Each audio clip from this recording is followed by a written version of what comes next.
Alam mo ba, may isang bansa sa mundo na walang lamok. Ang What? bansang ito ay Iceland. Bro, what are you talking about, man? Habang tayong mga Pilipino, gabi-gabi nakikipaglaban sa lamok. May katol, may kulambo, may off lotion. Sa Iceland, hindi nila problema yan.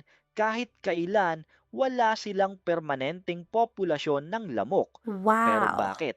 Dahil sa klima nila, kailangan ng lamok ng mainit at stable na tubig para mangitlog at dumami. Kailangan nila ng 2 linggo na hindi nagbabago ang temperatura.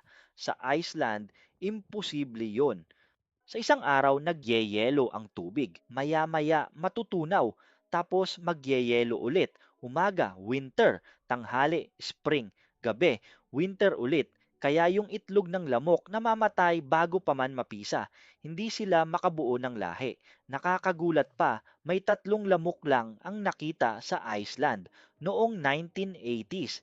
At hanggang ngayon, nakadisplay pa sila sa museum, nakalagay sa garapon. Sila lang, wala nang sumunod. Yung mga insekto na akala mong lamok doon ay tinatawag na midge. Kamukha lang ng lamok pero hindi nangangagat at hindi nagdadala ng sakit. Isipin mo, isang bansa kung saan pwede kang matulog nang bukas ang bintana.